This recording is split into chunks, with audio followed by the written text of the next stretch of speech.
What's up, guys? It's KB. Make sure you subscribe to the Underground Sports Philadelphia YouTube channel. Click the bell icon down below so you don't miss a single video from us. And thanks for tuning in to another video from Underground Sports Philadelphia. Now let's get into it. Philadelphia, baby, you're going to love it. Best sports fans in the world. Actually, the worst, but that's what makes them the best. What is going on, OTB Nation? Welcome into another off-season edition, episode number 243 of the allegedly award-nominated, allegedly top 9 NCAA podcast on the planet edition. Allegedly still ranked number 9 in the Lacrosse podcast rankings. And, of course, viewable on YouTube. Outside the Box podcast. At this point, we need our own IMDb awards page. Needs to happen. So, anybody at IMDb, just list our accolades on the site. You know, we keep them things on us. But it is the Outside the Box podcast. Part of the Underground Sports Philadelphia podcast network. KB and Deej coming at you. We're going to do a little Deadpool here, breaking the fourth wall. We're recording a day early, so if anything happens on Thursday in the Lacrosse universe, we won't know about it until Thursday, because we're recording this on Wednesday, because DJ's going to Pistons game, about to be like Lil Bow Wow, playing basketball, which is pretty sick. I'm very jealous. They let me on the court and they give me a contract. He's about to get that 10-day. Hey, chicken. About to get that Exhibit 10 contract. And then they cutting me, but that's fine. I'm rich. We out here. And I'm happy that this is like the one blip in the off season that is lacrosse happening right now, because my brain has been so off the lacrosse radar, because this has been one of the most glorious times for our company, because the Phillies are in the postseason, the Eagles are undefeated, and the Union are the number 1 seed in the MLS, and we're riding the Philadelphia success high right now. So it's been nice to be like, boom, here we go. So not a lot to talk about again this week, but we do have some stuff. We've got back-to-back weeks of a Drake Porter Do review, back-to-back weeks of a Colin Squires top 5, and back-to-back weeks of our 3-part Shootout for Soldiers. What is the word? Interviews. Last one is pretty awesome. It's somebody who got involved with Shootout during the pandemic, during like an online like webinar. And when Shootout for Soldiers couldn't happen, they organized their own in their city and connected at Shootout for Soldiers Philly for the first time in person. So it was super cool to kind of get that perspective on how Shootout for Soldiers has really, impacted so many people. And I want to thank everybody who tuned into last week's episode with PT Paul, because it was the response was overwhelming, and the response was very positive having PT Paul on the episode. So shout out to PT Paul, a fan favorite so far on our Shootout for Soldiers series, but we got another one for you, and it was just perfect. I was talking to some people last week, DJ. I was like, I'm very happy that we sat on those for this time of year, because not only does it, help Shootout for Soldiers continue to, get their message and everything out there after their season comes to an end, but it also helped us, because if we didn't have those interviews these last 3 weeks, y'all would have had like 35-minute episodes. Or us just babbling about some BS y'all don't want to listen to. Man, let me tell you, speaking of BS that probably no one wants to listen to, before we shout out the sponsees. So we talked about last week how we got the adult Happy Meals. I tried to go back and see if I could get another one to try to get a different toy, because I'm one of those people that if it's a small quantity of collectible, I'm going to do my best to be like Ash Ketchum and get them all. All 3 McDonald's in the living radius of Vineland, New Jersey. That, for the record, for people that don't know, Vineland, New Jersey is the largest city in the state of New Jersey by square mile. The 3 in my driving distances, all of them said, "Oh, we don't have that anymore. We sold out yesterday." I was like, "Thank God I got mine when I did." Man, Damn, would have been sick. I would have been disgusted. But yeah, we got some big things coming down the pipeline. Obviously, NLL doesn't start for another like 2 months. But we're working on some fun stuff in the meantime. Obviously, big milestone episode coming up in 7 weeks. Where does that put us? 7 weeks from now this will come out on the 14th. That's 1, 2. Bruh. Couldn't time this any more perfect. Episode 250 is week 1 of the NLL season. Look at that. That episode will drop the morning of Wings Thunderbirds, That's December amazing. 2nd, which is that is amazing. right before we full-blown did our original disgusting-looking branding for this podcast. I got the Facebook memory about how we're bringing Lacrosse to the network a couple weeks ago, so that was pretty fun to go down memory lane with. But yeah, OTB anniversary's coming up too, which is pretty nuts, to say the least. Like, this is the 3rd branched off podcast in network history, I want to say. 3rd or 4th. I think it's 4th, because we did Main Pod, Top Bins, and then in some order, Eagles Enemies Dan Russo show, and then OTB. And look at us now, almost 5 years into this thing. And I think 5 hosts of this show. Across the board. Myself, Dom, old co-host. At one point, it was like during post games, Brooke and Alex, Harrison, Dom again, and then DJ. And we're here. And we're out here. All that to say, make sure you guys are following us on the socials at OTB LaxPod, Twitter, Instagram. Follow DJ on Twitter at SCS_NextGreat. Follow me at KBIZZL311.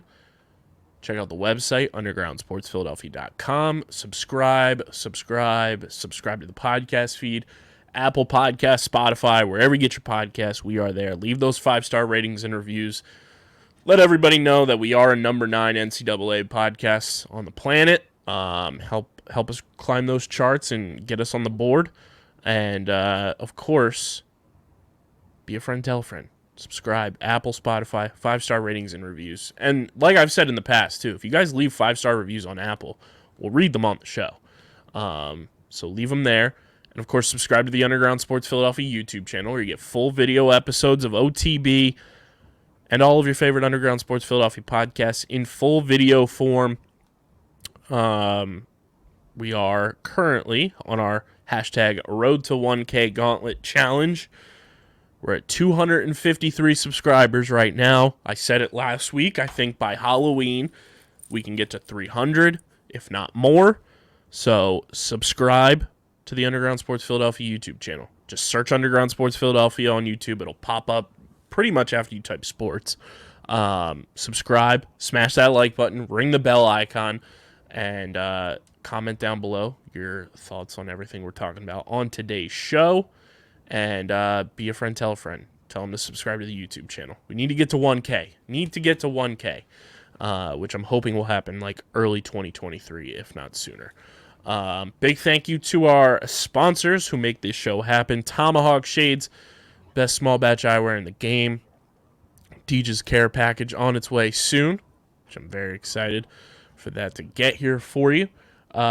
Even though DJ and I are experiencing like all 4 seasons in a calendar day at this time of year, at one point in the day, you need your sunglasses. You got to pop your Tomahawk Shades on, and when you're watching all your favorite shows, movies, sports, lacrosse highlights, you got to wear the Blue Light Plus glasses, protect your eyeballs. You only get one pair of eyes.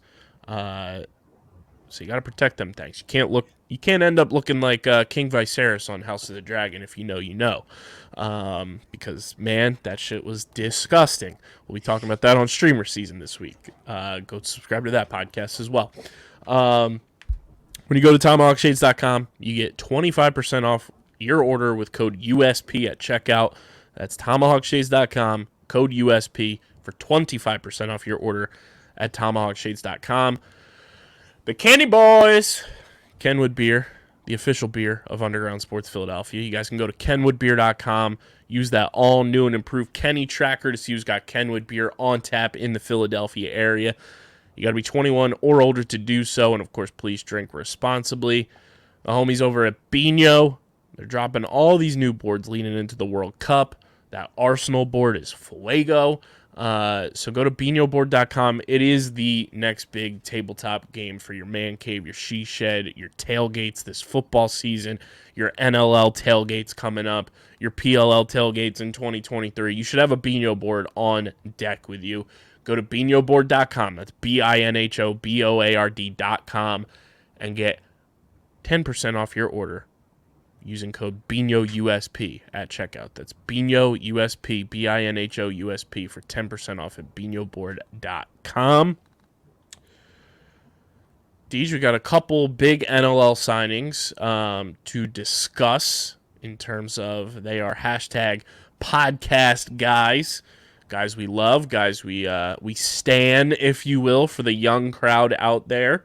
But we did have a pretty under-the-radar trade go down last week as Matt Dunn, famously Defenseman of the Year candidate year in and year out in the PLL, the Georgia Swarm traded him to the Colorado Mammoth to team up with Zeddy Ballgame, Zedzilla, and the defending champs in exchange for a conditional third-round pick in the 2024 entry draft. Now, to me, and a lot of people probably don't know this, Matt Dunn plays in the NLL. To me, that is a certified steal for the Colorado Mammoth. To go get a player of the caliber that is Matt Dunn for a conditional third-round pick that's 2 years out, you don't even know who's going to really be available. You don't even really know who is going to, be on your radar at this point. You're basically drafting Matt Dunn in the third round, and that's pretty fucking crazy. Yeah. Yeah, I mean, Matt Dunn is round one talent in all respects, whether he's playing indoor with a short stick or out on the turf with a long stick. He's, one of the best when it comes to playing defensively, keeping someone on the outside, taking away angles, and turning the ball over and doing all the things a defenseman is supposed to do. To get him for third-round talent is more than a steal, and then you add him to an already championship caliber defense. And, I mean, he might not even play defense. They could put him into that transition role, and he's running alongside Caputo. And, I mean, I don't know if I'd ever want him and Caputo coming at me side by side in transition as a goalie or a defense. That's scary. Or if he does play defense, he's just bolstering an already extremely strong defense with Dylan Ward playing in net. It's a win-win for Colorado. And I mean, I understand what Georgia's trying to do here. Make some changes, flip some things up, possibly steal some talent with third round and having another pick in that round. But, it's so far out. We'll never, we won't be able to see what it shakes out for another. I mean, if we're being honest, 6 years or so. Yeah, and at the very soonest, 3 years if it is somebody who is, somehow falls into the third round, is a legit player, whatever it may be, or, they trade that pick for something. But, I'm taking Matt Dunn every day of the week and twice on Tuesday, and I have their defense portion of their roster pulled up here. I don't know if you're ready to hear how disgusting and deep this Colorado Mammoth defense is. I'm going to go in reverse numerical order. So this is the Colorado Mammoth defense according to their official team site right now. Nick Musso, Zach Geddes, John Lintz is back with the team this year. Nick Finlay, Jake Higgins, Anthony Joachim, who just recently signed a new 3-year contract with them. Shout out to the boy. Matt Dunn, Jordan Gillies, Robert Hope, Warren Jeffrey, Brett Craig, Josh Sullivan, Tim Edwards, Noah Lebar, and then on the transition game, it's obviously Joey Capito, Jalen Chaster, and then you have Dylan Ward. That's crazy. Like, you can legit, like, pull up a starting defense right now of Warren Jeffrey, Robert Hope, Matt Dunn, and have Tim Edwards there, Brett Craig there, Jordan Gillies, like, Joachim, Jake Higgins. Like, that back end is absurd. That's literally one of the best in the league right now. And I haven't even talked about their offense that is so deep and super young with all the talent that they brought in free agency and the draft this past offseason. Like, they're going to be really fucking good again. Extremely impressed with their offseason moves. I mean, it's hard to look in the mirror after winning a championship and saying you need to make changes or you need to add to this or, you need to bolster this or, anything. Like, you just did what every team is trying to do. You accomplished the ultimate goal of the season. And now you're turning around a few weeks later, a few months later and saying, okay, we need this or we need to take away this and add this. Like, that's extremely hard. And they've done that and they've done all the right moves moving forward. Like, I don't know if there's another team in the league that has prepared themselves for this season better than the Mammoth have. Yeah, I think when you look at grand scheme off seasons of like improvement or just like full blown like team construction, I think there's like 4 that really stand out right now. And obviously this is not a preseason preview or anything, but like just talking about this here, like it's Colorado, it's San Diego, I think it's the Wings, and Las Vegas. Like, yeah, Las Vegas is an expansion team, but to me, comparing it to the most recent expansion team, Panther City, who had a fantastic year last year in year 1 for what it was, Vegas went out, did their expansion draft, made trades during it to add already proven veterans like a Charlie Bertrand, like a Rob Hellier, added those guys, signed those guys, and have just continued to wheel and deal and put experienced veterans in an expansion roster that's also going to feature rookies, feature young guys, and I think what Vegas has done in year 1 and haven't even hit the floor yet is super impressive to me. Yeah, I really like the moves they've made in trying to take a look at some of, San Diego and Wings, what worked for them. Take a look at Panther City, what worked for them, and then what didn't work for them, as they did have, some up and downs throughout their year, and take a plan out of all of that together to put together the best team for them moving forward in their inaugural year. And I think they've done a phenomenal job. I think another team that did a good job that's kind of fallen through because they made so many moves right away and then have been completely silent since then is Albany. I think they did a fantastic job at putting together a team of guys who, one, want to be there, want to play lacrosse, want to win, want to try, but also know each other, want to be around each other, want to play with each other. Like, as much as you want to play and want to win and love lacrosse, you have to want to be around the guys and want to play with them and want to love them as much as the game. Like, your locker room and your bonds within the locker room on and off the field matter just as much as playing the game and your skill. Yeah, 100%. And that trade, like, I saw that when we were looking pre-show, and I was, like, floored that that's all it took to get Matt Dunn. So congrats to the Colorado Mammoth on landing a superstar for a third-round conditional pick in 2024. The Riptide signed a guy who sounds like he should be playing in the NHL, Justin Tkachuk. Don't know. I mean, with a name like that, I would assume that he has some sort of relation to the NHL Tkachuks, but signs with your Riptide, Deej. And I mean, it would make sense as, he's probably from Canada. It's what explain why we don't really know him. Played juniors or, whatever level of box he played up in Canada. And, now we're going to get our shot at him. But I wouldn't be surprised to find out he played hockey before, or that Brady and Matt played lacrosse from their time. I mean, everybody does in Canada. You learn in school and all of that, but wouldn't be surprised to know they were competitively playing lacrosse at one point. He played at Hartford. Okay. He is from Ontario. And I don't know, but if anybody knows if he's related to the NHL Chucks, let us know in the comment section on YouTube. Panther City signed Nick Damu to a 3-year deal. Love that for them. He was a big-time contributor for them last year, and I think he's only going to continue to be a core piece for them. And then the San Diego Seals signed a guy who sounds like he should be on the Las Vegas roster, Jesse Gamble. Should be on the Vegas Desert Dogs. And then going through, speaking of Vegas, they signed Rob Hellier to a 2-year deal. Vancouver signed Ethan Woods to a 1-year deal. And we've got Ryan Benesh. His deal with Halifax is finally official, signed a 1-year deal to go back to Halifax.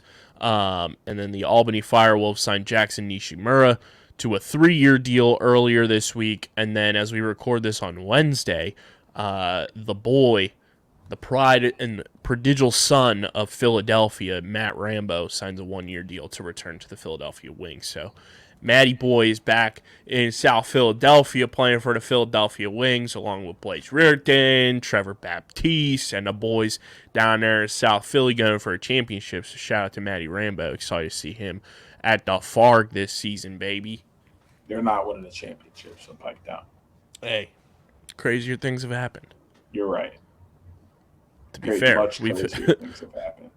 not that they were a bad team, but we saw two teams back-to-back years now upset a favored Bandits team in NLL Finals. So wilder things have happened, and I think the Philadelphia Wings are poised for a pretty solid playoff run.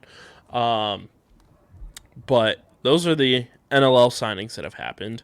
Actually, I stand corrected. The biggest signing of the NLL offseason is our pal, the pal of pals, friend of friends, Mackie Jenner, signing with the Halifax Thunderbirds to be their comms director. I believe that's the title. I could be wrong, but she's going to work for Halifax, and there couldn't be a bigger offseason acquisition for a team. Mackie's one of the most talented and genuine lacrosse minds out there. Everything she did with TSN last year with the moments during the game was fantastic.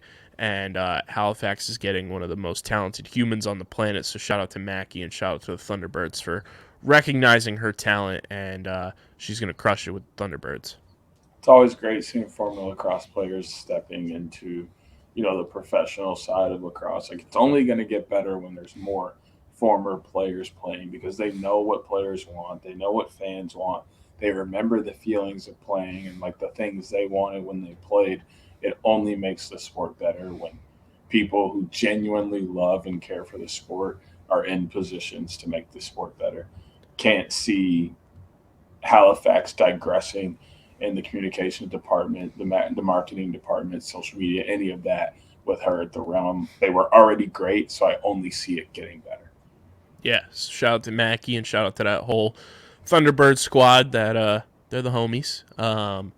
But without any further ado, we're going to kick it to our final installment of our Shootout for Soldiers interview series, I guess you want to call it. Our final installment here. So stick around, and we will be right back with a very fun segment for you guys. Here is the Shootout for Soldiers Part 3 interview from Shootout for Soldiers Philly. All right, everybody, we're back. It's KB with the Outside the Box podcast. More interviews coming from Shootout for Soldiers Philadelphia here at Episcopal Academy.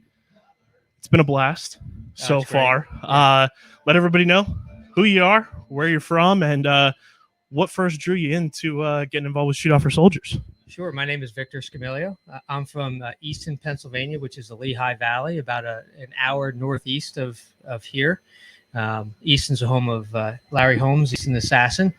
I first got drawn to shootout. I was a coach starting in 1998, and so I was there for the first Gulf War, for the second Gulf War when we started bringing guys over. And I'm also an attorney, and I had some of my players ask me to write wills before they left and went overseas and were deployed. So when shootout came around, it was a perfect opportunity for me to connect lacrosse to that experience for me. And has been something that's been a bond for my team. I'm here with Team Old Dog tonight. We have a number of my former players out there who are playing, and they've been doing this as long as I have now with shootout. So it's been it's a great experience. It just really is. It's a great way for our I would say young men, old men now, to give back to people who have put on a uniform to serve us. You brought up being an attorney and having to write wills for players.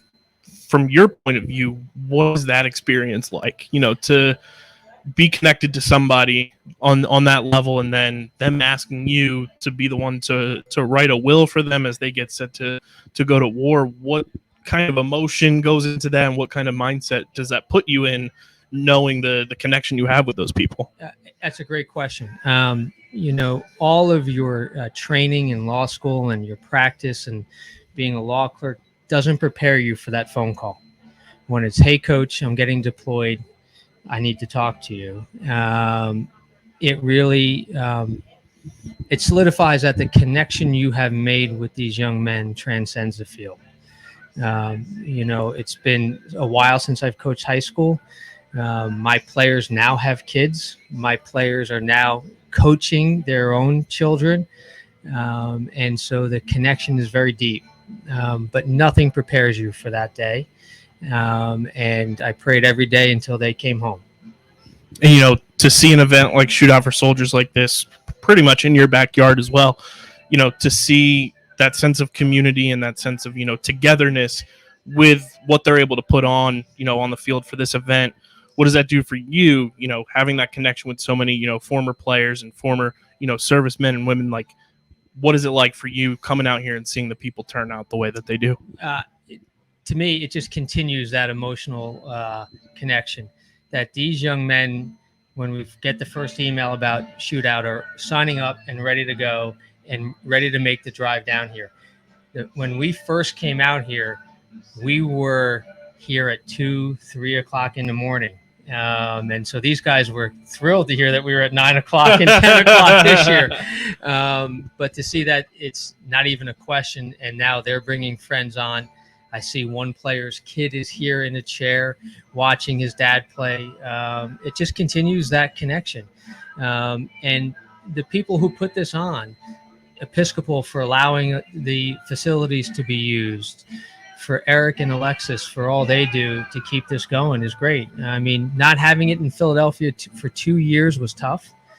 So last year when they announced they were not going to have a Philly location, Team Old Dog actually decided to put on a shootout in our hometown, and we raised money doing it in a game amongst ourselves, which was really neat. And that to me nailed it. One of my former players said, "Coach, don't worry, we'll get something going here in the Valley." And sure enough, they did, and it was fantastic. Yeah. And you bring up Eric and Alexis too. Like, tell me a little bit about your connection with them. We were talking earlier before we started, recording and everything. The power of social media is just so huge now. Just let everybody know how, you kind of connected with them and, what that relationship has kind of forged for you guys over the years. It's really interesting. So 2020 was my son's senior year of high school. I am also a college and high school referee. So I was planning my schedule, and almost every day was lacrosse in some fashion, either as an official or as a dad. And just so excited for his senior year. Then all of a sudden, it went blank. The schedule went clear. Everything got shut down. So I had to do something to fill the time. And USA Lacrosse is fantastic, and they put on webinars. And I watched this one about how to deal with, stress, how to deal with trying situations. And Eric and Alexis, I think with 2 other people, put on a podcast about SILs and how to make decisions in the fog of war and battle.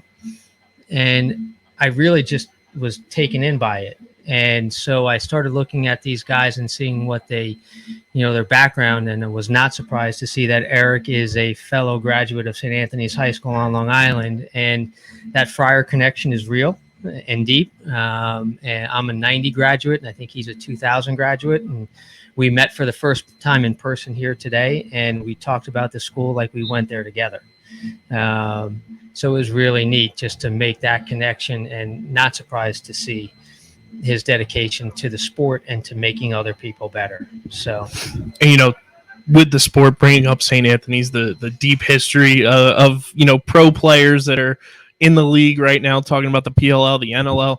How cool is it for you as an alumni to see some of these guys out there performing at peak levels in the pro game of lacrosse? So I played my sophomore year in high school. And I realized that I was watching a lot of good lacrosse even back in 1990. And then when you saw it develop and take off, that program just keeps producing quality players. But again, the connection also runs deep. When I was in the Lehigh Valley, Lafayette had a star attackman, Tom Perini, came out and talked to my team. When my son was old enough to start playing, he was out there giving a shooting clinic. Dante Fantoni at Lehigh would always make time to speak to my son, to talk to his friends at games. So the connection to the game is amazing with that high school, and I'm always so proud when I'm watching the game, whether it's the NLL or PLL, to hear the names, and sometimes you're seeing multiple kids on a line from that high school. But they're good people too, which is even better. Speaking of the PLL too, I've asked a bunch of people this today, to see the likes of Chris Bates, Chris Collins, and Todd McFarlane out here today, dedicating their time during a bye week for the All-Star break in the PLL to come out here and support Shootout for Soldiers. How cool is that? For the event, for everybody involved who's playing, the behind-the-scenes stuff, to see best of the best pro-level coaches coming out and dedicating some of their time. Yeah, it just shows you what this sport's about, right? It's called the medicine game. There is a connection here. There's something about this game that draws people out. I'll give a shout out to even like the referees that are here. We've been running almost every weekend with a tournament, whether it be high school or youth level. It gets exhausting. And these guys got one email was sent out, and they filled all the slots with guys. So whether it's the professional players and coaches, to the referees that are here. And these guys are volunteering their time. And it's just amazing. The sport gives a lot. I can tell you that I always feel like I get something from this sport.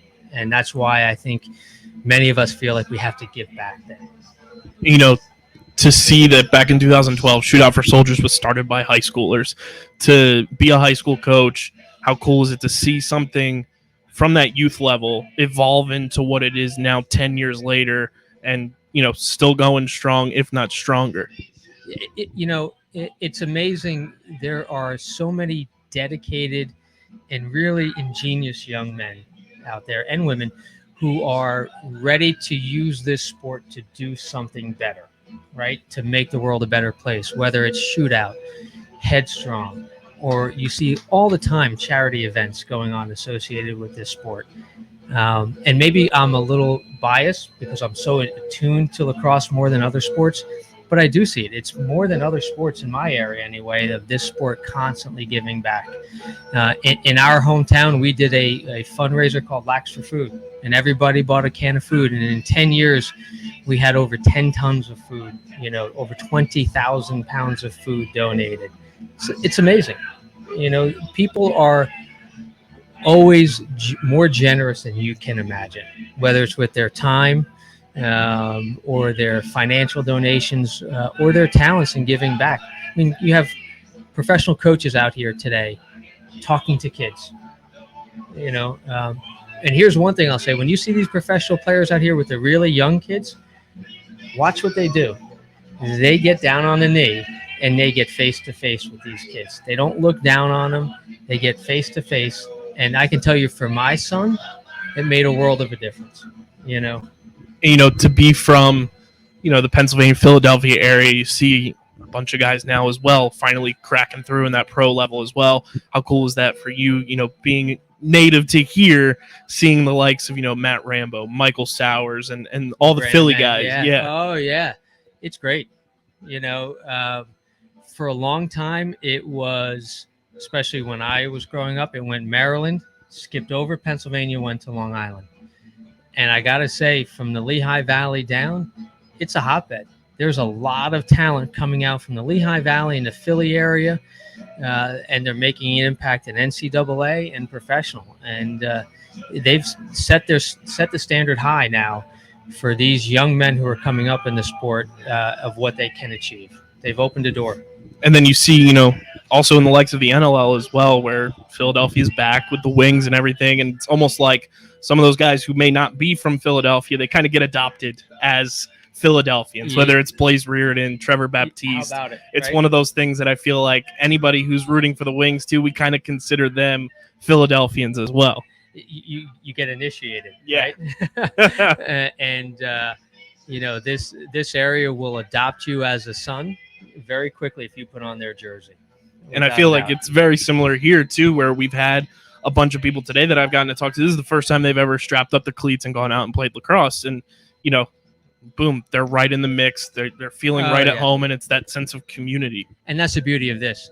You have some guys that this may be the only time a year that they put on a helmet and cleats, to guys who we have one guy out here who plays NCAA lacrosse with guys who put on the helmet once a year, and no one cares. They're here just to have fun, play a little bit competitive, but at the same time, they just want to make sure that everyone's okay at the end of the day. We all got jobs to go to tomorrow. Exactly. And, with your background as a coach too, and we talked about it earlier, where, you had players going to war and everything, to see veterans out here get a chance to kind of have that fun and kind of have that sense of, taking a deep breath in and just going out there, relaxing, kind of being carefree for, 12 hours on a Wednesday night. How cool is that? It's amazing. When I got here, I think we saw the tail end of the Veterans game, and if you're not moved by it, then you don't get what this event is about. And I can tell you, even when we did our little small game in the Valley, we had a number of veterans who were there. I always say, when we're out here doing this event, whether it's 9 o'clock at night, 10 o'clock at night, 2 a.m, there's some sailor, Marine, soldier, guardsman, airman who is standing watch for us. And they're doing that so we can have this fun. So if we can have veterans play in our game and join in that, even better. This obviously, we talked about it earlier as well, being the first time back in Philly, full blown as the event since 2019. Seeing the turnout today, how do you think things can, continue to grow and really put Philly Shootout for Soldiers back out on the map for 2023 and beyond? Yeah, that's a great question. And I think that the absence of 2 years, the first year back you're always getting back in that groove. So I think that the success of this year, it'll start to build back in on itself. It's hard to miss an event for 2 years because schedules quickly get adjusted. Families go on vacation. They assume in their calendar this is not going to happen. So now let's hope that this gets back on the calendar, gets back on a list of priority, and happens. One of the things, not only probably more so in the Philly area, this area from Philly down to Delaware becomes the mecca for recruiting in the summer. We're so close to New York. we get people from Ohio, we get people from everywhere. I mean, I was just reffing a tournament last weekend where we had a team from Seattle, from LA. They were in the area, and they're going to stay for another tournament again this weekend. That wears a little bit, so there is sometimes tournament fatigue. And so I think the art of what Shootout's going to have to do is how do we adapt into that or adapt with that tournament schedule? Because it, like I said, for the officials and for families, it takes a lot out of you going to these events. And I've asked everybody I've had up here, when you pulled up to this facility, did your jaw hit the ground? Because I was blown away. So the first time I came up here was, I think, we took the 2-year break, so 4 or 5 years ago. And you're coming in at 2 a.m, and even at 2 a.m, this facility is impressive. It's very impressive. I had some of the guys up here earlier. They said they took the school and put it in the gated community. That's right. You drive through the heart of the main line to get here. I said I should not be pulling up to a Hogwarts-like thing in a Honda Civic right now. That's right. And I got to ask you, since you are from the area, what's the go-to cheesesteak spot? Oh, listen, I'm going to give a shout out to the Lehigh Valley, and there's only one place you go to for cheesesteaks. That's Giacomo's on the Hill in Easton, Pennsylvania. We have a series coming out on our network where we're just going and kind of highlighting and taste cheese all like the tri-state area at first and building it out. So I'm collecting recommendations from people that know what they're talking about. So that will be added to the list. Put Giacomo's on your list of places to see. It's a wonderful addition to the Easton. So this was a blast. Thank you so much for coming on. My pleasure. We'll have to do it again next year. Yeah, great. Shout out to the homies at Shootout for Soldiers. I'm very excited to hopefully be back at Shootout Philly next year. It was an absolute blast, and it was something that, when we look back on 2022 in a couple months of everything we've been able to accomplish, that will certainly stick out as one of the highlights this year. But without any further ado as well, pun intended there, let's get into it. It is...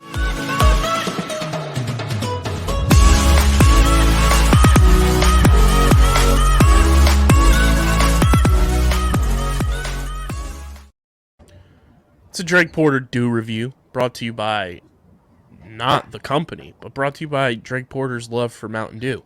We're kicking it to another classic spinoff. It's Voltage. The Voltage. Now, a few weeks ago, when Deej and I were on our way back from DC, oh, interesting, mine has a blue cap, yours has white. Deej and I had the Darkberry Bash at Applebee's that, I think I'm speaking for both of us, blows this out of the water. Darkberry Bash is everything you want from a blue raspberry flavored drink. Voltage is dew charged with raspberry citrus flavor and ginseng. Now, when I was a freshman in college, Deej, there was a week that I had that rivals and reflects everything that I do on a weekly basis now, where lack of sleep, I was not built different yet, and I did have a day where I totally got addicted to Voltage Mountain Dew. I was like, I need to stay awake, I have to work, I have homework, I have papers to write, I don't know how to survive. And I think that was the beginning of the end for putting my six-pack in the refrigerator, if you know what I'm saying. That killed me. So we're going to do Voltage here to recap last time we had a do review, which was, if you listen every week, it was last week. Deej and I did Code Red. It was awful. Basura. And to recap our scores, Spark... overall, his podcast has an 8.9 rating, which is still the highest, or if not tied with the highest. I have to go back and write our Darkberry Bash score in. Livewire, which is orange, has a 7. Major Melon has an 8.7. Maui Burst, which is pineapple, has a 7.6. Frostbite has an 8.8 asterisk. That was from the can. That will be changed. Flamin' Hot has a score of a 1. Legend from Buffalo Wild Wings has an 8.6. Baja Gold, which is also pineapple, got a 7.9. Baja Mango Gem got an 8.7. Dark Berry Bash is in there. I just don't have the score written down. And then Code Red last week got a 3.1. I can't tell you the last time I had Voltage, but I can tell you I'm probably going to be a hard grader on this one again. It's been a while since I've had it. I'll probably be a little nicer on the grading than you. I don't mind it, but I do feel it may be You knocked do down. feel? I do feel that it may be knocked down from what I used to feel about Voltage due to Dark Berry Bash, but we'll see. So here it is, Mountain Dew Voltage. The label is pretty sweet. I like the evil scientist-looking guy as Yeah, the mascot, as Deej holds it up there to the camera for everybody watching on YouTube. He looks like a mix of Doc Brown from Back to the Future, Jamie Foxx's Electro, and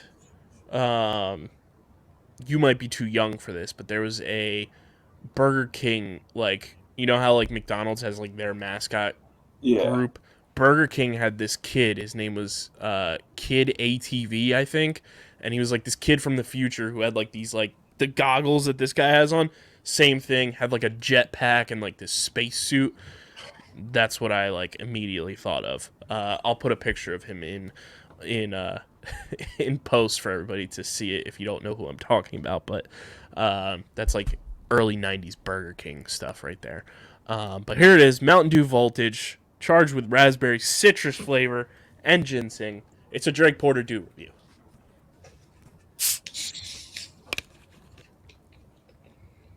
Woo-wee. smell it already. Oh my god, I forgot this smell. Yeah, I'll tell you what, it smells better than it tastes. I guarantee that. It smells like what the blue Sour Patch Kids taste like. That's what this smells like. you can smell the ginseng for sure. It smells so sour.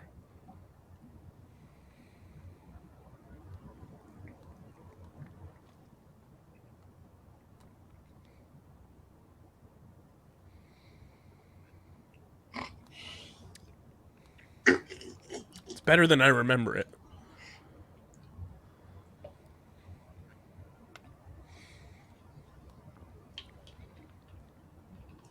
So much different now. So much different now. Oh my god. It is better than I remember it. Has a slight, like, that ginsengy aftertaste. Yep. The raspberry flavor is a lot more forward than I was expecting, which is a good thing for me. It's like splashed at the beginning. Like Yeah. immediate. And then you taste the citrus on the back end, Yep. which I don't know what citrus it is. Because it's not lemony. It's just like basic citrus. Like, I don't know if it's like orange. I'm going to go back in.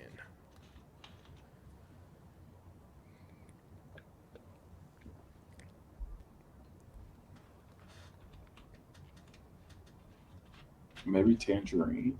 Or like lime. I don't think it's. Because you know how like lime is like very subtle sometimes? Well, what's the label say? Let's see. Well, it's obviously citric acid. Right. Thanks, label.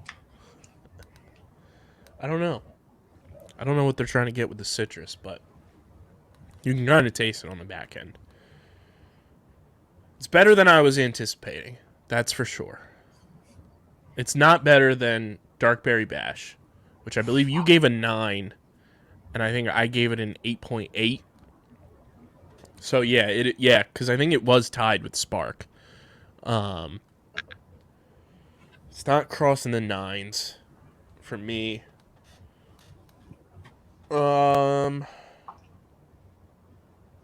It's better than Frostbite, for sure. This solidifies us changing our Frostbite score.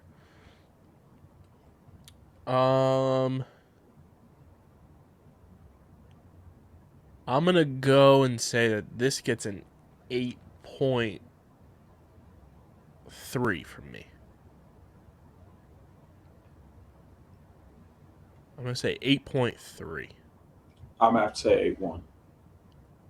Almost on the same page. Yep.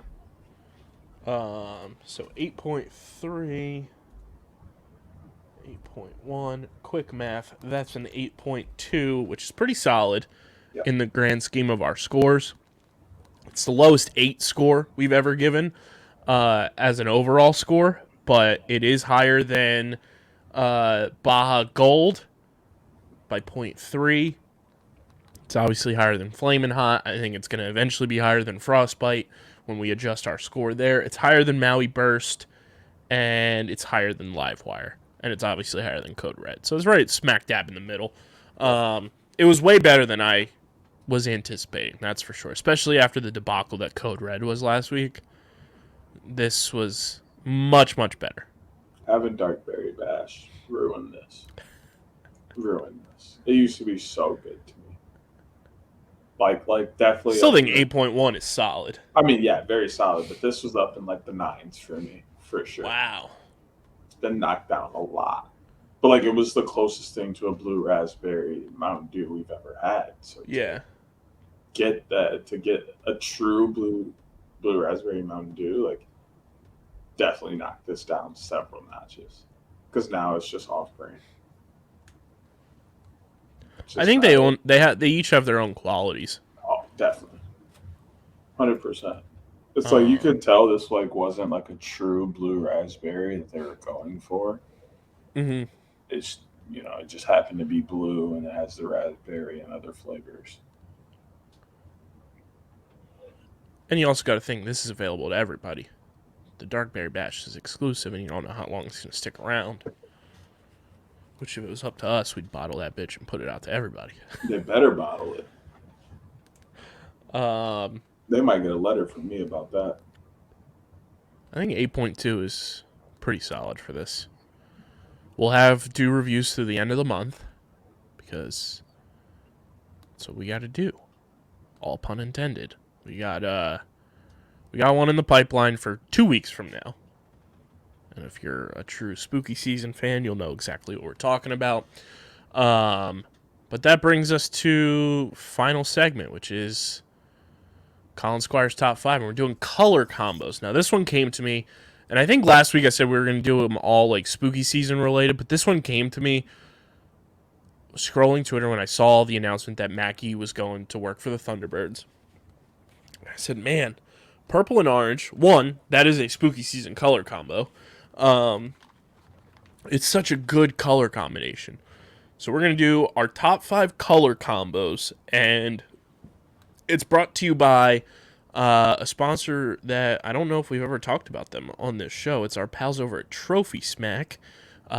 We have all new and improved stuff for you guys. You got to up your smack talk, and I think, Deej, we got to talk to Trophy Smack and see if they can get us something for our pick segment one way or another, because it's the ultimate way to improve your smack talk in your fantasy sports leagues. They got trophies, rings, belts, you name it, they got it.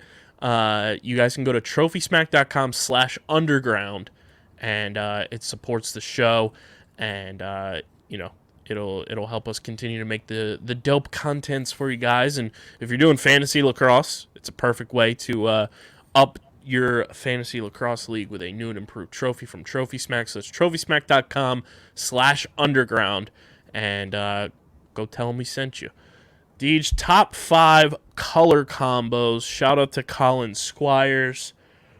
I believe last week I started first, so you have the honors of the number 1 pick here in the color combos top 5. One question before we dive into this. Are we doing primary, secondary, or primary, secondary, tertiary?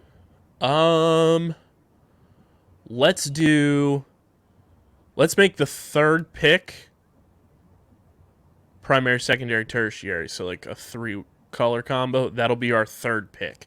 Everything else, let's do it 2 colors. Okay. I guess for the first, I have to keep it as simple as possible. Something that, I mean, honestly, no matter what you put it on, where you put it, what type of logo, anything like that, jersey, everything, black and red can't be beat. Really, like it's such an elite color combo that goes together. Yeah, that is I would say pretty close to 100% the consensus number one.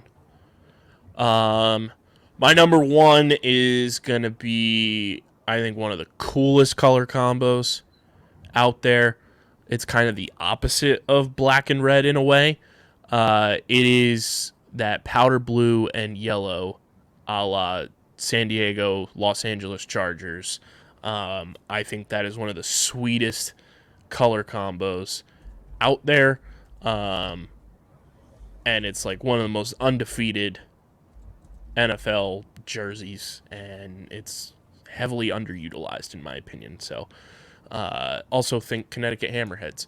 Powder blue and yellow is my number one pick. And then on the wraparound number two, I am going to go with, I'm going to go kind of spooky season in a way. It's I think it's another underutilized one. It's one that not a lot of people think of. Neon green, or like a lime green and purple. I think those two, thinking like Mojo Jojo from the Powerpuff Girls, thinking, The mask. yeah, I'm going to go lime green and purple. OG comic book Green Goblin. Like, I think it's one of the more underutilized combinations of colors that go so well together, and it's like in your face almost. So I'm gonna go lime green and purple as my number two. I mean, staying on that green wave, got to go with the homies. I mean, green and yellow, and that vibrant yellow looks so good on that dark green. Shout out Lil Obviously, Wayne. vibrant yellow guy, but yeah, I mean, shout out Lil Wayne, green and yellow, the Packers, Redwoods. I mean, Supersonics always looked good in their jerseys back in the day. Like, I mean, there's tons of. I think the Minnesota Timberwolves have a green and yellow jersey as well. Celtics obviously use green and gold as well. Like, there's plenty of teams you can point out that use green and gold. I think it looks good in whatever shades you use. I definitely like that colorway for multiple reasons. Your tertiary pick, your third pick. I wanted to use this colorway earlier, but saved it for the tertiary because of the way gray, which is the tertiary color here, plays off of these other two, navy blue and baby blue. They look so good. Navy blue and baby blue look good together regardless. I mean, we can take off multiple accounts where those two colors are used and they look fantastic. But then you throw in the gray as well, and it just adds another touch. And there's so many different grays you can use, right? You can use light gray, you can use dark gray, you can do charcoal, you can do basic gray. And they all add a different flavor with those two colors of navy blue and light blue. That colorway is almost undefeated. My tertiary pick. This is one that's gonna be tough. Trying to think of a good one.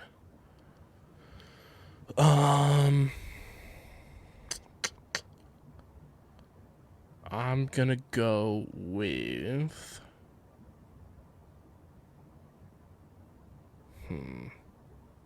This is the beauty of editing. You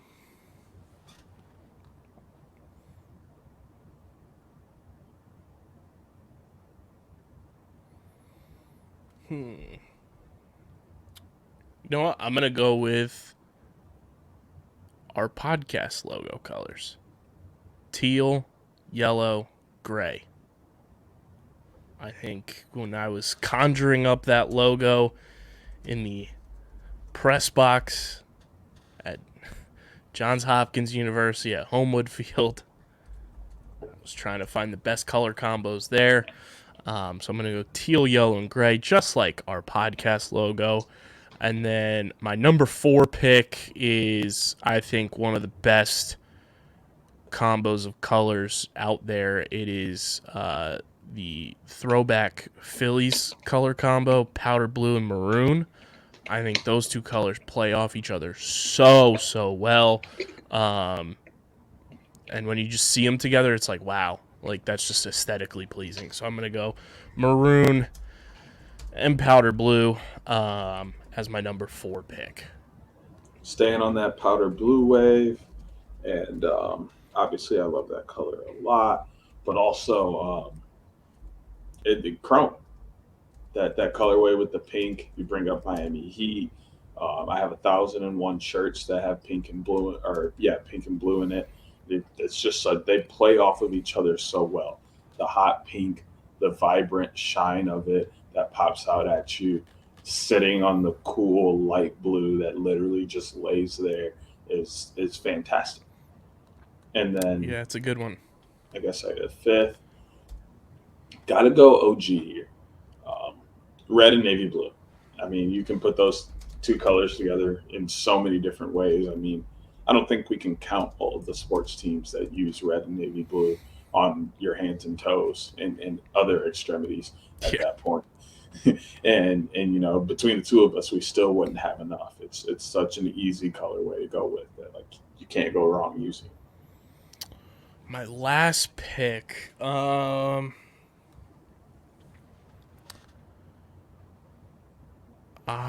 trying to think of one to snag here that is also like underutilized, and not one to like repeat any of the other colors that I have on my palette. I think you go with the one that inspired all of those.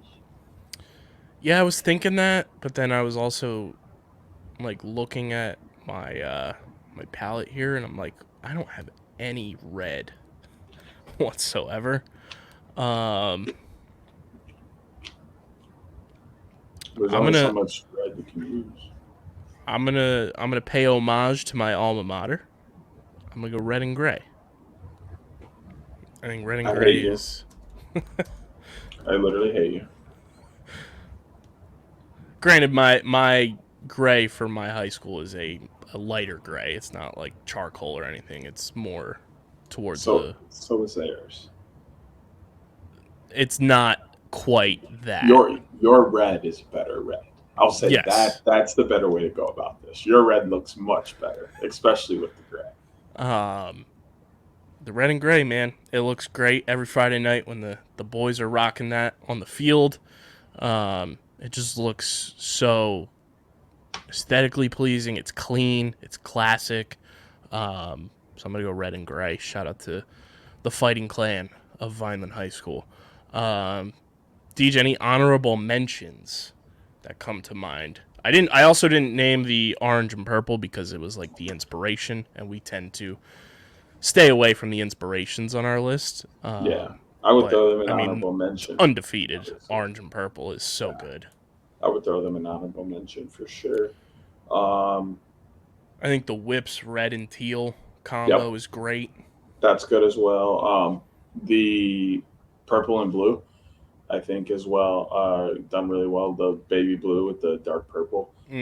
We've seen that in the NBA a few times. I thought that looked well. The bright red with baby blue also looks really well. The Oilers comes to mind. Old school Houston Oilers, not Edmonton Oilers. They come to mind. Chicago did it with one of their city jerseys. I think that colorway looks really good as well. Honestly, maroon and gold look great together. Thinking of the Cavs, thinking of the Hickory Pacers jerseys, Commanders, as much as you hate them, I think their new jerseys are gross. They are, but the colorway is fantastic if you do it the right way. Black and yellow is great. Looking down at, black and yellow is always great if you do it the right way. I think some people have messed it up. Shout out Wiz. With certain jerseys. The Seminoles, I mean, Florida State, they have 1,001 colors between brown, maroon, black, white, blue, whatever else they use down there. But I mean, they put it all together well. It looks great. Maryland has a fantastic colorway if they would stop using the flag and everything. They're worse than Texas. We get it. You got Maryland pride. Get over it. Yeah. Your flag is not a part of your design. Just use the colors. I think the Eagles green with that gray, that light gray that the Eagles have, is a great combo. I mean, traditional red and royal blue, like the Phillies, the New York Giants, like they really pop. Also, like when the Giants wear those navy blue helmets. Mm-hmm. I think that looks really. It's a really good play off of the other blue and stuff. We're dumb. It's one of my favorite combos. You hate it, but black and purple. And if you want to go tertiary, black, red, and purple. I don't mind black and purple too much. Purple and yellow is great. It's this colorway that I hate the absolute most. Yeah. Orange and blue looks so bad together. Well, they don't look bad together. They look honestly great together. It triggers me. I'm like a bull looking at a matador when I see that because it's the New York Mets to me. It's my rival high school to me. Like there isn't a team outside of the Archers that I think look good in orange and blue that I like. I mean, I'm not saying these teams look bad. I just don't like. I'd say the Edmonton Oilers look pretty okay in that. Yeah, like I don't think necessarily the colorway's bad. Some teams have put together some good jerseys, and I'm like the Knicks with the pinstripes on all of the edges. Those jerseys that they did with the white and the blue, like those look good. Like you can make the colorway look good. I just don't like any of the teams that wear them outside of the Archers. Bears can go to hell if you ask me. All of them. Silver and black, the Raiders. Can't go wrong. Shout out classic. Shout out KU Lax. It's more black and white. Although it's more shades than color, if you want to get technical. Yeah. I went gray, black, and white. I still haven't decided on gray. I haven't decided on light gray or charcoal. I think light blue and gray, like the Lions, looks great. Also think navy blue and maroon, but only in soccer kits. Or like something like this, where you can do the pinstripes and you can have one Avalanche? of the colors darker. Well, but I think some of their jerseys look tacky. Fair. With how they do the colors, but like with the soccer kits, it's like one color is faded and one color pops, and they do the pinstripes right where the colors are faded and they don't look tacky on top of each other. They look very uniform. I haven't seen another sport do it the way that soccer has done it. I'm trying to think if we've missed anything.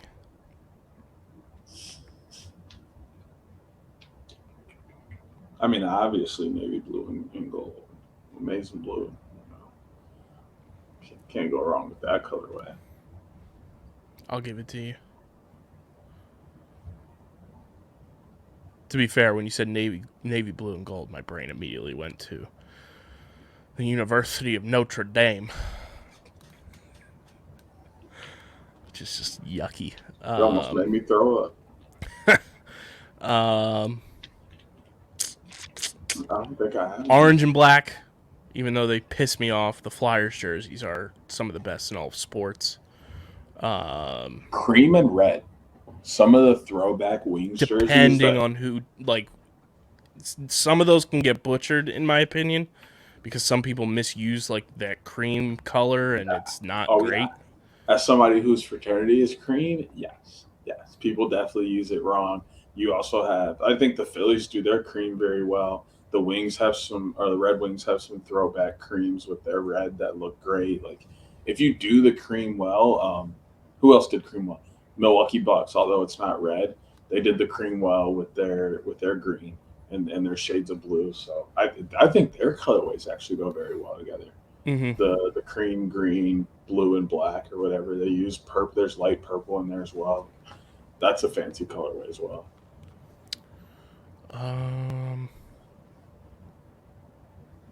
Yeah, I can't think of anything else that like I mean, what was his name that wore all the crazy suits? He died a couple of years ago. I don't know why I think his first name was Richard, his last name is Seeger, but that's not it. He was a NBA sideline reporter where all the crazy Oh, jokes and stuff. Craig Sager. Yes, Sager was right. Craig. Anything he put on is a crazy color. That's Yeah. a fire colorway. That man could come out wearing nothing that matched and still was the best dressed in a 100-mile Elite. radius. Rest in peace to a GOAT. Oh, rest in peace. Yeah, I think that's pretty solid across the board. If there's anything we forgot. Anything Matt Murdock puts on, because it definitely doesn't match. If there's anything we forgot, leave it in the YouTube comment section. We will sift through them and read them. It's kind of under it, navy blue and pink. I don't think I have anything navy blue. I don't think I know anything navy blue. I'm like looking at it because that's how I have our dark berry bash color coded. It's pretty solid. It could.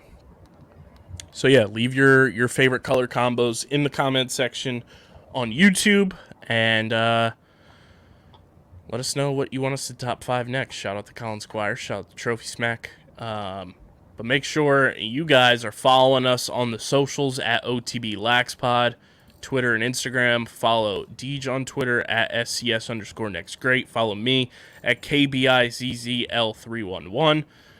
Subscribe to the podcast feed, Apple Podcasts, Spotify, wherever you get your podcasts, we are there. Leave those 5-star ratings and reviews. Subscribe to the Underground Sports Philadelphia YouTube channel. You get full video episodes of OTB and all of your favorite Underground Sports Philadelphia podcasts. Smash that like button, ring the bell icon, comment down below, and of course, help us get to 1,000 subscribers. The quicker we get there, the more kick-ass content we can produce, because it really helps us continue to grow in the direction we're trying to get to. Big thank you to our sponsors, Tomahawk Shades, Kenwood Beer. Shout out to Pickup. Nothing to really prop bet this week, but go to playpickup.com. Start playing the hottest headlines in sports. Tomahawk Shades, Pickup, Trophy Smack, Kenwood Beer, and Bino Board. All of their info linked in the description on YouTube and in the show notes on audio. But this has been episode number 243 of the allegedly award-nominated number 9 NCAA ranked. And of course, I still think number 9 Shrek rated and viewable on YouTube, Outside the Box Podcast, the official lacrosse podcast on the Underground Sports Philadelphia Podcast Network. For Deej, I'm KB. Till next week, we are signing off. Peace.